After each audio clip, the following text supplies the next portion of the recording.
Okay, now on to the expensive bit. The computer. Yes, you will need a computer to edit your photos. I use an Apple iMac because it's easy to use and powerful enough to handle photo and video editing. There are a few things you can look for when buying a computer: screen size, portability, ease of use. But the thing I look for first is the amount of RAM the computer has. RAM stands for Random Access Memory. This is where a computing system stores data that it's actively using. So while you're using an editing software, how quickly edits happen when you click a command is dependent on the amount of RAM your computer has. Sometimes when I'm editing 4K video footage, the playback becomes laggy because the RAM is having a hard time keeping up with the size of the footage I'm using. So the higher the RAM, the faster your computer will be. I would suggest at least 16 gigabytes of RAM and 32 gigabytes if you can. You can get by with 8 gigabytes of RAM, but things might move a little slower while you're editing. There is a way to add RAM to some computers, and if you try this, make sure you know what you're doing, because you do not want to mess that up. It could cause serious problems with your computer. It doesn't really matter what brand of computer you have, as long as it can handle editing software like Adobe Lightroom, Photoshop, and Premiere Pro. I have a 27-inch late 2014 Retina 5K iMac. I love the large screen for editing, but I know a lot of people who edit on their 13-inch laptops. Either one works as long as the job gets done.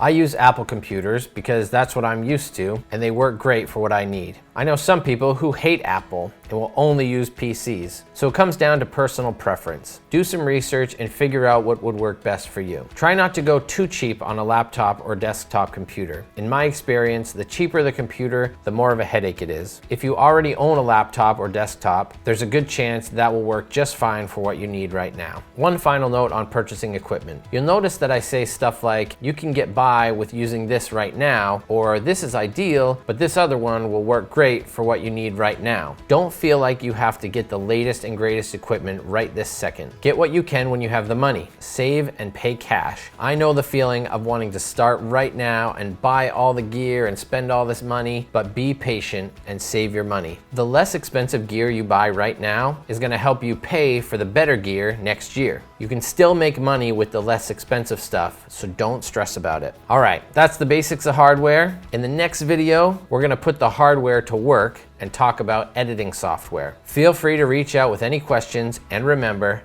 keep shooting. Swish.